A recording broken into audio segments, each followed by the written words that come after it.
Now, I have the pleasure to introduce our keynote presenter, Maggie Bayless. A few years ago, I don't know if Michael will remember this, but I was having a conversation with Michael Moore, and he shared the incredible experience he had had with ZingTrain. And he talked so passionately about it, I never forgot about it. He was clearly inspired by what Maggie had done, as was his team. And he attributed his ability to take his team to the next level, so to speak, to the training that Maggie provided. So that was quite a compliment. And, you know, frankly, who can argue with Mike's success? He started with 26 employees and now is at over 400. So certainly, yeah. And so I always remembered that conversation, Michael. And so when this conference opportunity came up, was like perfect. And fortunately, Maggie was, number one, available and very willing to come on out. Maggie founded ZingTrain in 1994, and it's since become an icon in the business industry. So please help me welcome Maggie Bayless.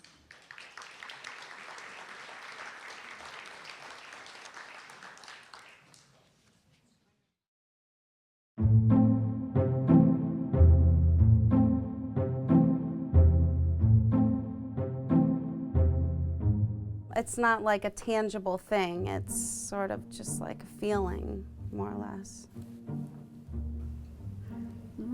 I think it can mean very many different things.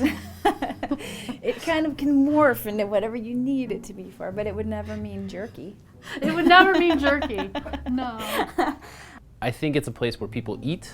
I think it's a place where we want people to eat, but I think it's also a place where we want people to have fun. It's an experience. It's great food, it's great service, it's great finance, it's giving back to the community, and it's all based around a love of food and service. And it kind of has this synergy going in a life of its own and just keeps getting better and better. Well, physically, it's a community of businesses. There's 8 businesses now, and they're all based in Ann Arbor, and they're food producing and or selling businesses. Not physically, I think it's a culture. We are a community of businesses, and I really like that because we're not legally bound as a community. We're a community by choice. And that, you know, I mean, to me that does embody it, that we're all making the choice to be a part of this organization, and that this organization is making a choice to be an organization. That we're 8 different businesses, but we choose to operate in a way that is not like any other business that I've ever known. There's not enough words to describe ZingTrain's, not only the food and the taste of the food, but the way that people are treated, both customers and employees alike. It's the way that the business runs on its own, with systems just in place to make everything happen and happen the way that it should happen. It's a lifestyle. They give us the tools to both learn about the food, to live the food, to love the food, but they also connect us with people and connect us with the resources to be not only successful, but to thrive in the community. I mean, they give us so much more than any other business I've been able to work for. They pay me like they respect me. My managers talk to me and always give me the recognition like they respect me. My coworkers, I love seeing them every day. I love working for a place that loves having me work there. They encourage me to be me in order to get the final results. I get to use my own sort of train of thought and sort of satisfy myself while satisfying sort of their vision of how they want guest interactions to be. I think ZingTrain's is a philosophy more than anything, a philosophical commitment to people and to excellence in interacting with people in a genuine fashion.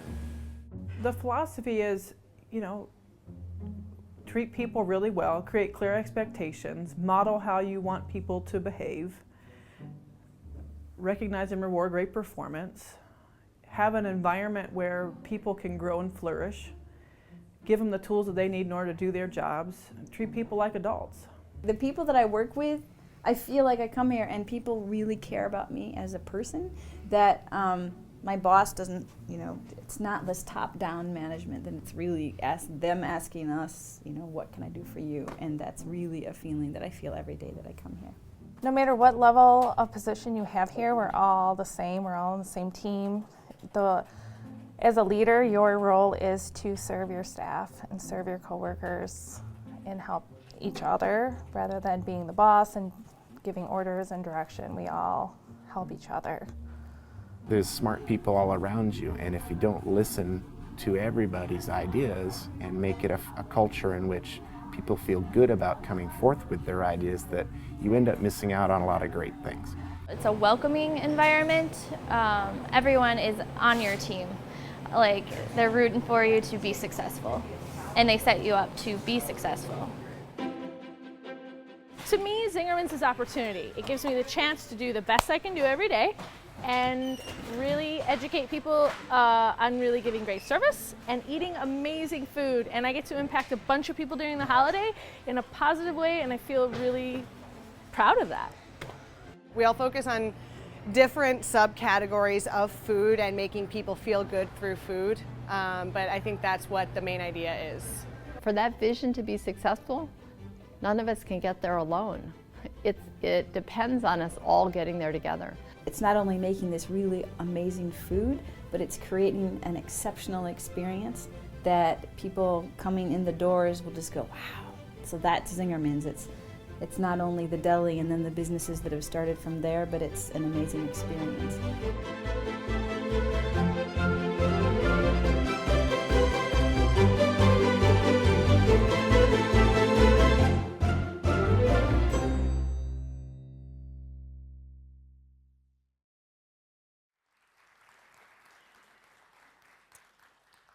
Good morning.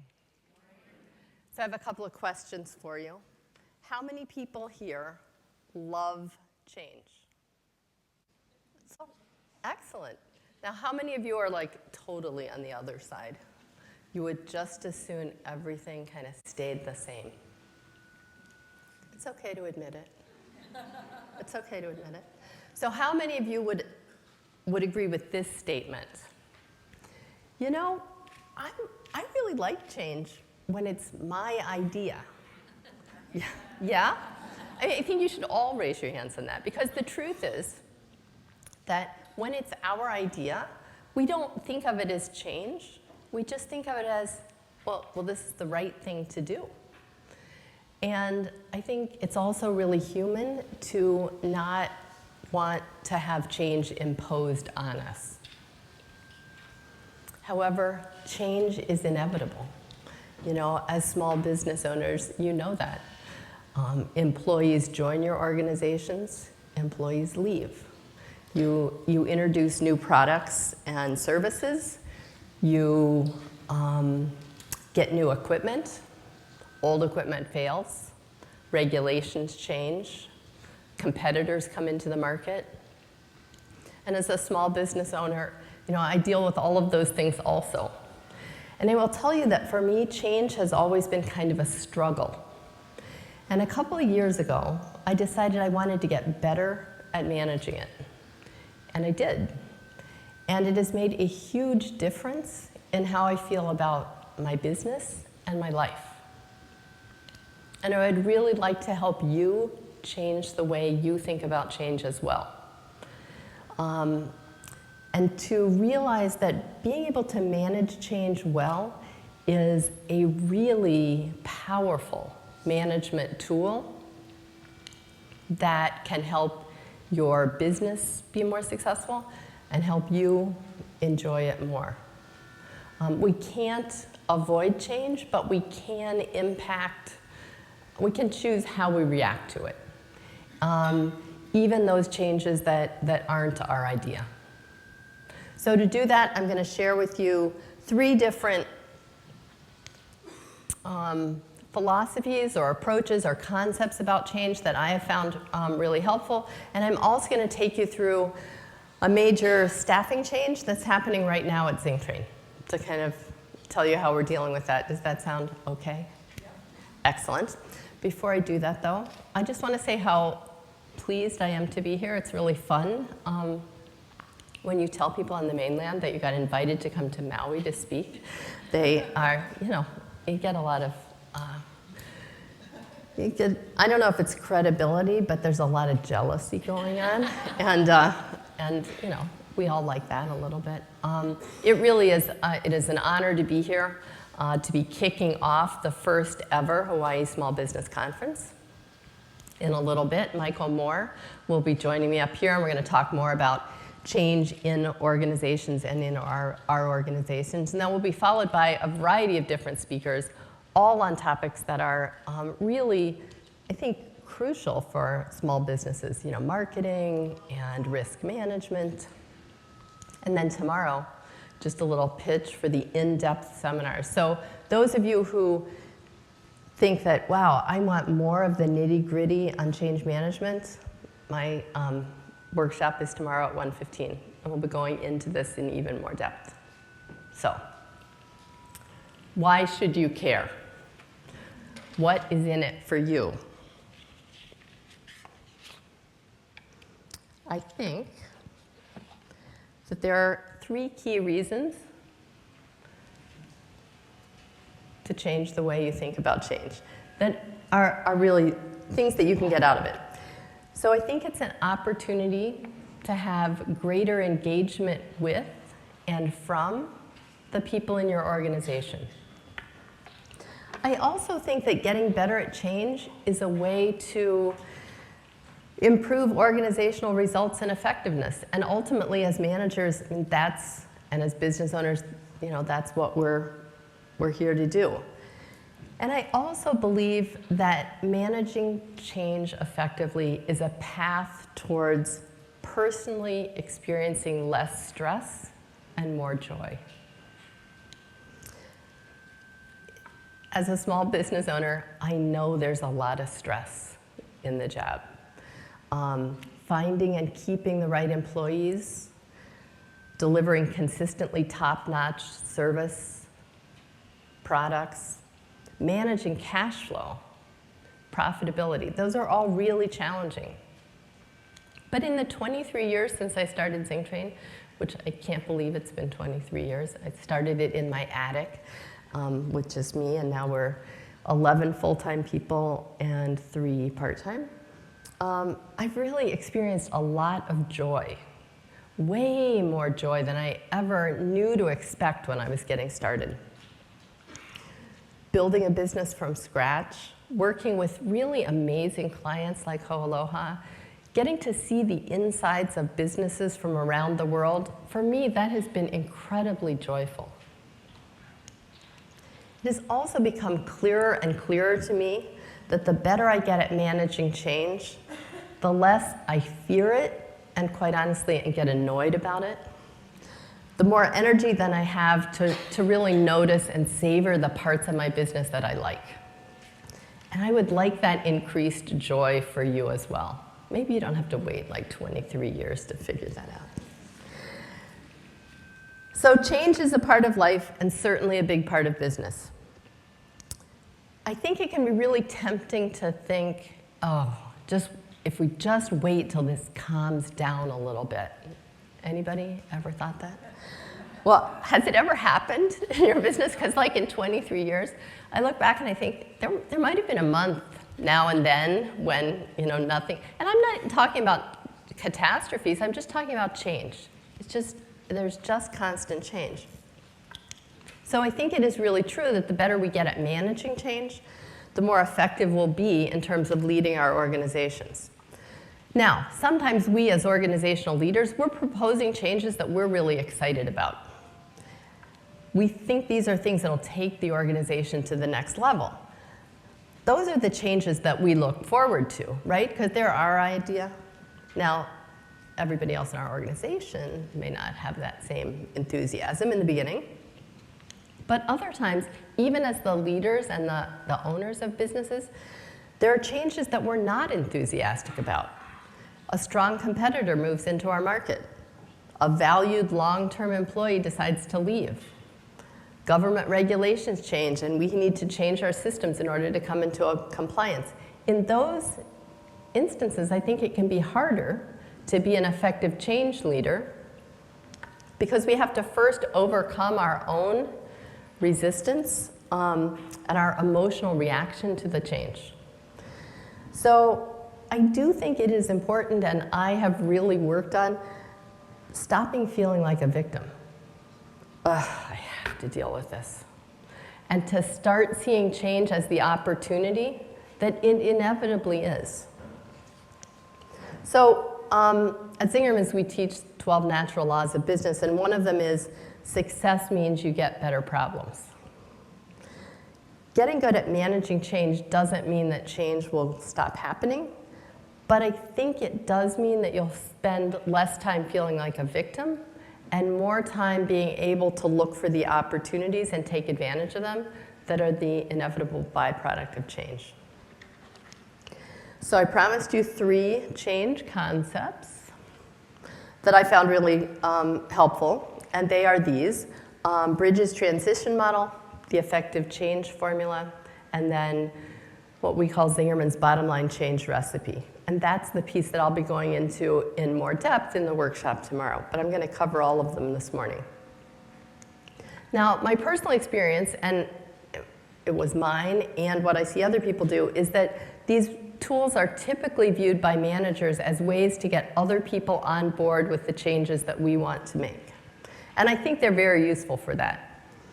But my recent aha, or belated glimpse of the obvious, is that these tools are also extremely helpful for getting myself on board with changes that were not my idea. Because remember at the beginning, like, none of us really like the changes that aren't our ideas. That I may not be incredibly enthusiastic about these changes, but sometimes there are changes that I really know need to happen to take my business to the next level. So I want to look at each of these tools from that perspective as well. So Bridges transition model is a tool that I've actually very recently rediscovered. And it's really added a very useful new dimension to how I think about change management. William Bridges wrote a book in 1991 called Managing Transitions, and that's when he introduced this concept. The transition model focuses on the emotions of people who are experiencing change. And since we as leaders are people and have emotions, all of these stages apply to us as well as to our staff. So stage 1 is the ending, the losing, the letting go. This is when you know that a change needs to happen. There is typically some, and of course, how strong the emotions are depends a lot about what the change is. But typically, there's a certain amount of fear, denial, anger, disorientation, frustration, some sort of sense of loss that the way things were is no longer going to be. The leader's role in stage 1 is to acknowledge those emotions, to listen empathically, and to really communicate openly. I think in terms of managing ourselves going through change, acknowledging our own emotions is really important. But it's also important to not get stuck there. Don't avoid them, don't get stuck in them. The second stage is what Bridges calls the neutral zone. That's the bridge between the old and the new. A lot of times there's some resentment at this point because productivity can go down, morale can go down. People get anxious about, is this really going to work out? What's going to happen? But it's also a time where there can be a lot of creativity, innovation, and a sense of renewal and seeing new possibilities. So the leader's role in stage 2 is to recognize that things often seem to look worse before they get better, and be encouraging, look for opportunities for innovation, look for quick wins, boost morale. In terms of managing ourselves, I think we want to focus on the opportunities for innovation and look for ways to take advantage of just the fluidity that is there in the middle of any change. Stage 3 is when we're really starting to get to the new beginning, the new state of being. Acceptance, energy, often a lot of openness to learning, and a renewed commitment to the organization. The leader's role is to help sustain the change, to continue being the cheerleader, to celebrate, to reward people who've made the change happen, and to make sure that we don't become complacent. One of the things that we talked about, I've done a couple of workshops in the last couple of days with the Ho'aloha leaders, and we were talking in both of our organizations, it's really easy you get through a big change and you feel like, whew, we're there. But if you don't stay focused, it's really easy to kind of slide back to the way things were. So do those emotional stages sound familiar? I mean, I think they should. We all go through them, sometimes really quickly, sometimes more slowly, every time something changes, which is, as we've said, sort of all the time. Understanding this transition model and where you personally are in terms of your emotions around a particular change is a really important first step in helping you move your organization through those changes that you think are necessary or desirable. And it can be really helpful in moving yourself through. Because I think as leaders, we need to get through there first to help pull other people along. So how do you move yourself through? For me, and I think it's true for a lot of people in leadership, when I'm feeling discouraged or frustrated with the sort of the current state of affairs, the thing that makes me feel better is action. I want to do something. But the caveat is that I want to be sure that I take action in a way that is productive and that will move the organization forward, not do something impulsive that'll kind of like get everybody off track. So, has anybody ever had a long-term, really great employee give notice? Yeah. It's hard. It's really hard.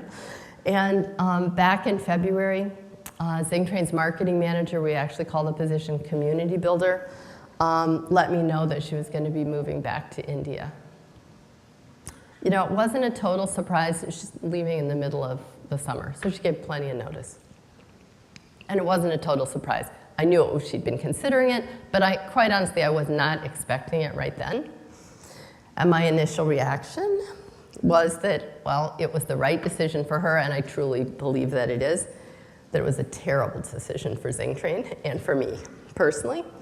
She's worked for us for 6 years. She created the job that she's in. And I'm not proud that my second reaction, I just want you to know this was in my head, I did not say this, was this is not how I want to spend my spring. I do not want to, I had all of these things I was going to do, and now I have to focus on filling this really important position. I shouldn't have to deal with this. But I took a really deep breath, and I recognized that it was my job to move the organization forward, and that I needed to get through the sense of loss and start moving forward. In other words, I had to move myself out of stage 1 and into stage 2 and 3. And thinking about this model and acknowledging my emotions really was a very helpful first step for me. It gave me a grounding and a way to kind of deal with that. So I want you to take a minute and think about a change that's happening or about to happen in your business. Is this a change that is your idea? Something that you're excited about? If so, you may be emotionally ready to kind of move to stage 3. You've moved through stages 1 and 2. Then I would ask you, but where is your staff in terms of their emotional transition on this change? Because a lot of time the frustration that we have with our staffs when we're working, or the people we work with when we're working through a change, is that we're at different places emotionally about the change.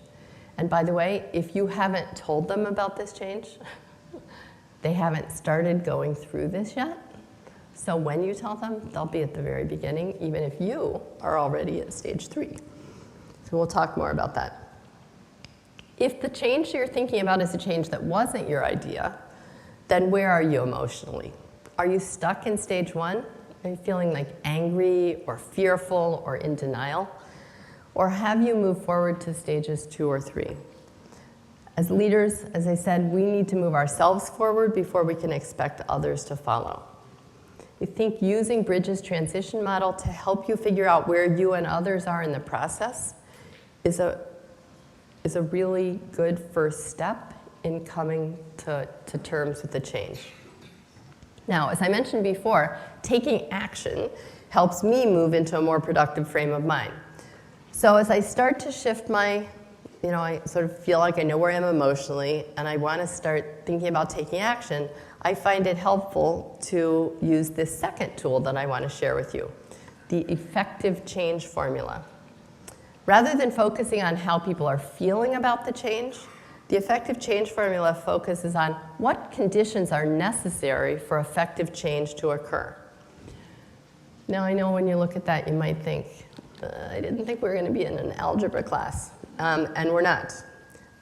It's actually a really simple formula. It was developed back in the 60s. I learned it from a guy named Stash Kazmierski, who was my co-managing partner from, I started ZingTrain in '94. And Stash joined me in 2000, and from 2000 to 2016, we were co-managing partners, and then he retired. And we learned this formula from him, and it was the basis of our whole approach to bottom line change. It describes the conditions that are necessary for effective change to occur. Here's what those variables mean. So the first one is D, dissatisfaction. If there's no dissatisfaction, there's not going to be any change, right? Because if everybody's totally happy with the way things are, why would we change? But dissatisfaction doesn't mean that everything has to be terrible. Sometimes we, as leaders, get an idea about how things could be better, like we go to a conference like this and you get ideas and you think, oh, I'd like to implement that. Well, then you're no longer satisfied with the status quo because you can imagine things being better. Because once we have an idea that there's room for improvement, then all of a sudden, the way things are, no longer satisfactory. When we're using this change model to think about a change we're excited about, something that was our idea, I think it's useful to think in terms of how can we make our case to the other people that we want to get on board who will be impacted by the change, that may not share our dissatisfaction. Sometimes, as we've been talking about, the change isn't our choice. The competitor moves in, the regulation is changed, the employee decides to leave. In this case, we may have been perfectly happy with the status quo, but the status quo is no longer the status quo. I mean, change has been sort of forced on us. So unless we're going to throw up our hands and give up, we are no longer satisfied with the way things are, and we need to figure out a way forward. So I think when we're dealing, especially when we're dealing with a change that's not our idea, I think it's useful to use this to remind ourselves not to get stuck in the dissatisfaction, not to let ourselves feel like a victim. So, for example, it wasn't my idea that Gowri would move back to India, but the choice was clearly hers, and I knew that ZingTrain would need to hire somebody to replace her. So, in terms of dissatisfaction, I didn't focus on Gowri's decision to leave and being dissatisfied with that, because that's not productive. What I focused on was that it would be bad for the organization to have that position vacant, because she plays a really important role.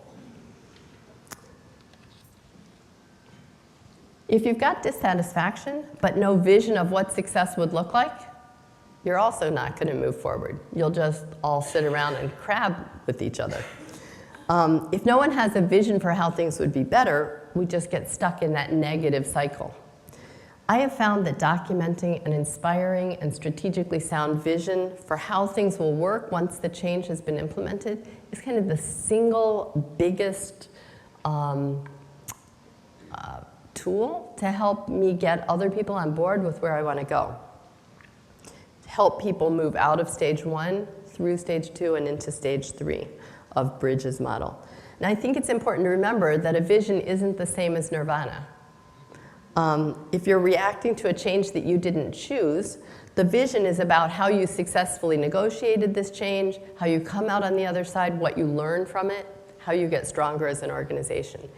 In the case of Gowrie leaving, I drafted a vision for what a successful transition would look like, including having a replacement hired in time so that Gowrie could help with some of the training. So just getting that vision down on paper helped me feel more on top of things and made me realize that while there certainly was a loss, there were also real opportunities here. And I'm going to share that vision with you a little later on. If there's dissatisfaction with the status quo and a vision for how things could be better, but you have no idea how to begin moving forward, you'll still get stuck. So this is another place where I find it really helpful to focus my energy when I'm feeling down about a change that wasn't my idea. Because once I'm clear about what successful implementation of the change will look like, once I have a vision of success, then figuring out some specific things to do, some first steps to get going, feels like a really good way to channel my energy. So in the case of Gowrie leaving, sharing the vision for a successful transition with the rest of my team was a logical first step. Another first step was taking a look at her job profile and seeing what we might want to change before we posted the position. That really allowed us to look and to see if there were opportunities for other people in the organization to step up, or did we want to bring in new expertise from the outside. I really can't emphasize enough the importance of recognizing the fact that change always offers opportunities. Opportunities that weren't there before. Because I think when we can just focus on the things we're losing and not on what that opens up. So the trick is being on the lookout so that you can make the most of those opportunities when they come up. It's a way to generate some positive energy during that neutral zone, to focus the group on the future and not the past. The compelling reasons, the vision of a better future, the plan for moving forward together have to be strong enough to overcome the inevitable resistance to the change. If you think about a change that you tried to make and that wasn't successful, ask yourself if you skipped one of the variables in this formula. No compelling reasons, no vision, or no clearly articulated action plan to move forward. What I didn't originally appreciate about resistance is that it's also a necessary element of effective change. Now think about that. That really took me a while to get my head around, because the idea that resistance was a good thing, because quite honestly, when I have a change that I'm really excited about, I can get a little impatient with the people that don't immediately see it as the really excellent idea that it is. And it can be hard sometimes to be enthusiastic about people's resistance to your really great idea. But I've come to realize that without any resistance, what do you have? You have apathy. And with apathy, you don't have resistance, but you also do not have engagement. You have the, okay, let's kind of keep our heads down, and maybe this crazy idea will go away, and we won't have to deal with it.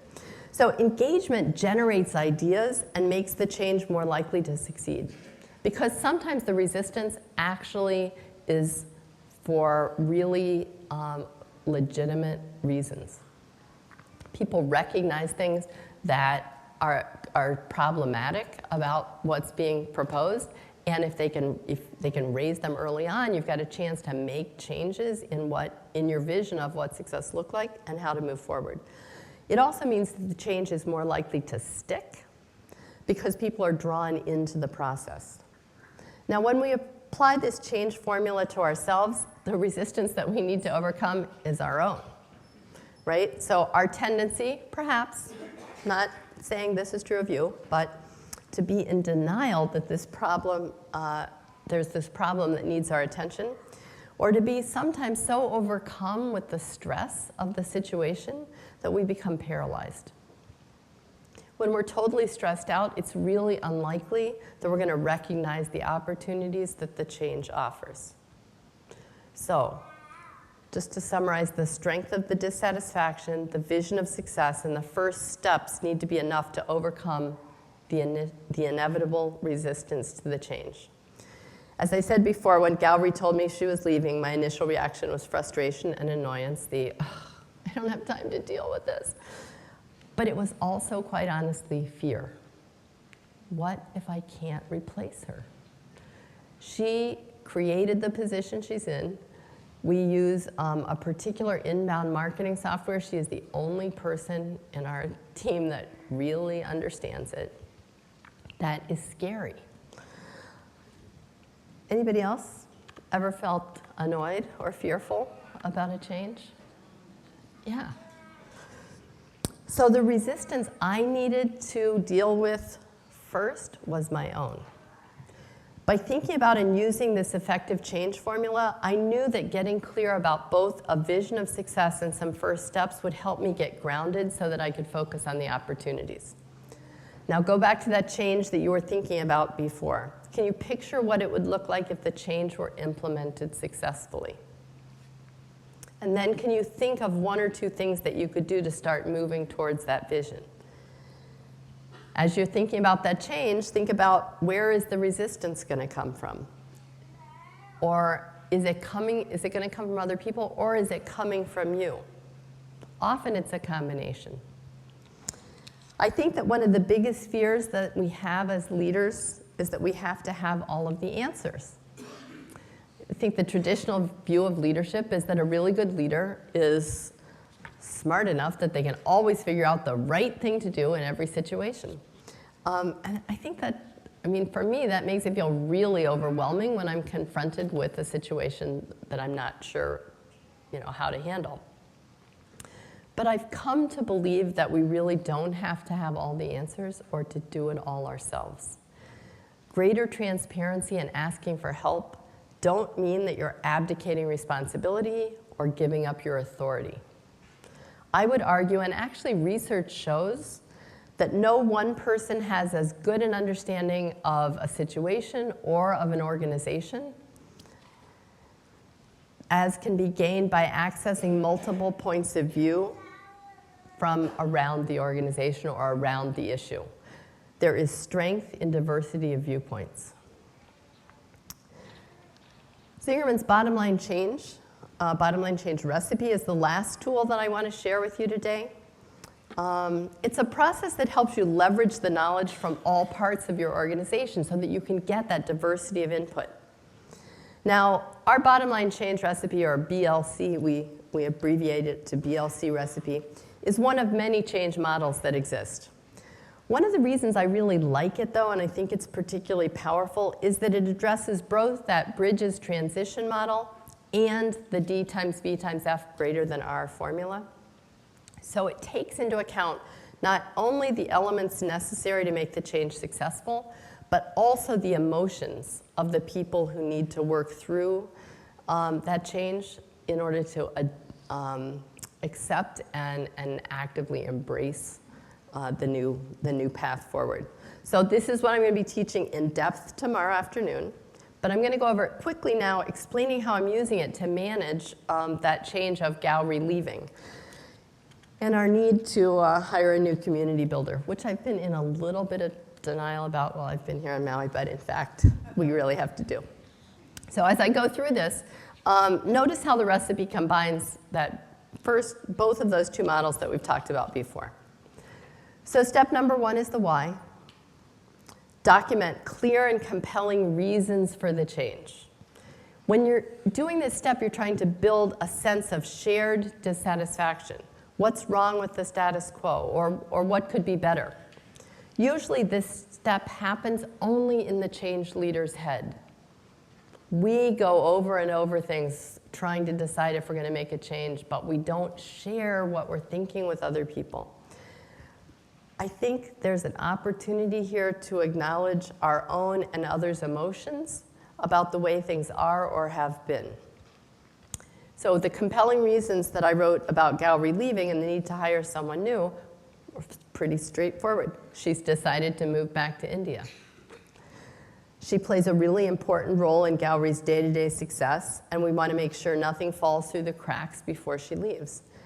And very importantly, our organization needs someone strong in this position. Once the compelling reasons are documented, that's the why we need to change. Step 2 is the what, the positive vision of the future, and we need to have leadership agreement on that vision. Being able to clearly articulate, document, and then refer to a vision of what things will look like once the change is in place. It's not only a destination to get everybody going in the same direction, but it's also inspiration when you get there in the middle of the change. What Bridges calls the neutral zone, what we at Zingerman's tend to call the zone of doubt and blame, when you're like partway through and everybody's like, whose idea was this? Like we've left the safety of the shore, we're in the middle, we're not to the other shore yet. The time in which the old way is no longer, but the new way is not yet in place. So here's the vision that I wrote about the transition. It is the last week of July, and we're saying our goodbyes at the end of Gowrie's going away party. On a professional level, we're feeling very good about how we all pulled together over the past few months to figure out how best to make the transition from Gowrie to the new community builder successful for everyone involved.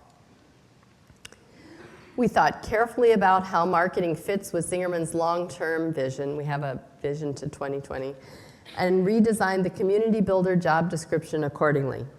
We also realized that some things that Gowrie was doing had just evolved over time and were a better fit with other positions. By the time we posted the job, we were very clear about the essential job functions and the specific skills and experience we were looking for. Her replacement was on board in time for Gowrie to help with the training, but not so long that Gowrie felt like a lame duck. While our new community builder knows there's still a lot to learn, they feel like a welcome part of the team with the support needed to come up to speed quickly. And the rest of the ZingTrain team is excited about our new co-worker. So that's an example of what I mean when I say an inspiring and strategically sound vision. It's really painting a picture of what success will look like at a particular point in the future. Step 3 of the bottom line change recipe is engage a microcosm to determine who needs to know and how to get the information out. Microcosm sounds like we've gone to biology, but in fact we have not. It's just a cross-section of your organization.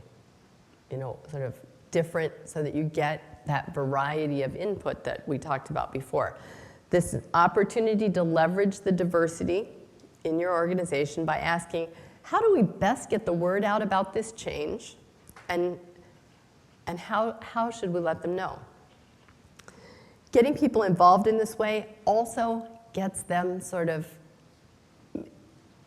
gives them a role in the change to help them let go of the old and start embracing the new. So, I mean, this was a change that was just getting rolled out to our immediate team. I checked with Gowrie to see what she thought. I talked to a couple different people, one of the trainers, one of the admin people, and we agreed that this upcoming staff meeting would be the sort of the right venue to announce that Gowrie was leaving, and that sharing the compelling reasons and the vision would be the best way to make that announcement.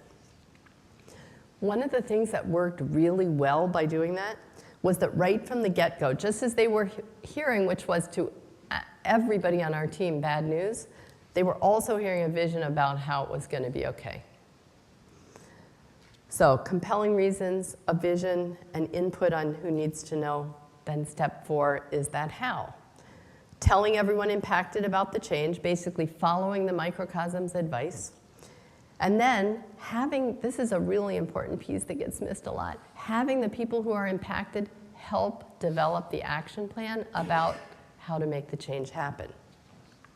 So as part of the meeting where I shared this vision, I asked the group to brainstorm a list of all of the things they were personally worried about would fall through the cracks when Gowrie left.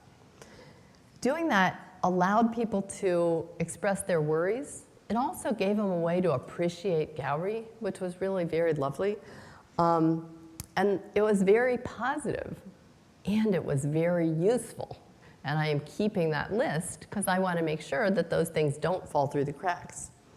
We also started documenting an action plan of everything that needed to happen to get a new community builder hired and trained before Gowrie leaves.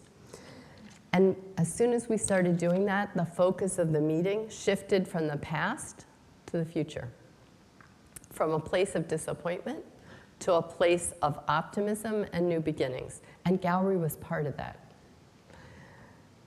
So that's the point of all this. Using these tools makes a difference. It is a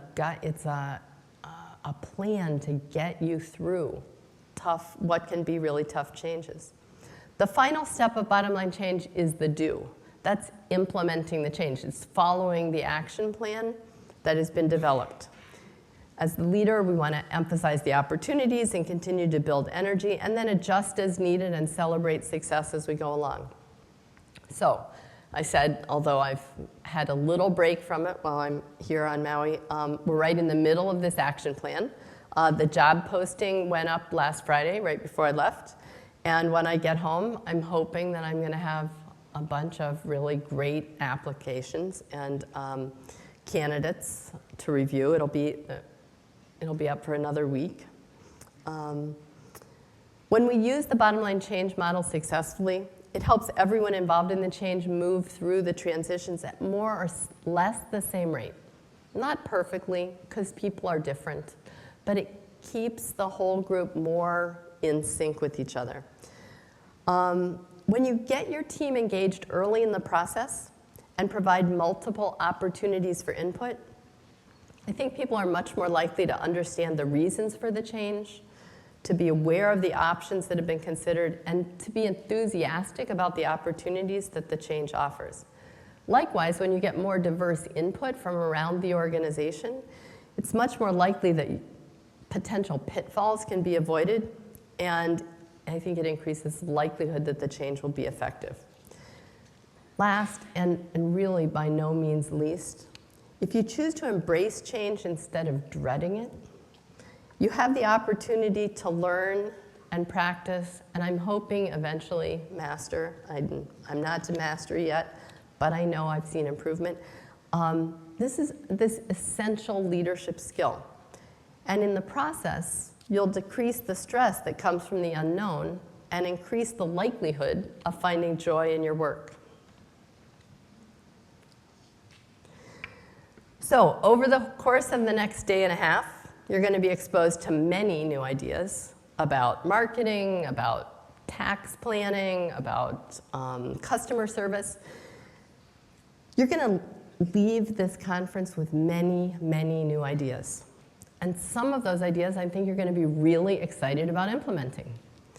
I think you may also leave with ideas that you're less enthusiastic about, maybe because they sound hard or expensive or scary, but that you know in your heart implementing them would be good for your organization. So I hope you have some of both of those, some that you're really enthusiastic about and some that you like, wow, that was something that I maybe wasn't aware of, but we should be paying more attention to that. I would argue that if you don't go back to your organizations and do something differently, if you don't go back and make a change because of something you've learned while you were here, then you will have wasted a really important opportunity. Now, as you consider the changes that you want to make, I'd like you to remember these 3 change management tools and let them help you feel more confident and maybe more joyful about the fact that you own and work in a small business and have the opportunity to truly, truly make a difference. Thank you.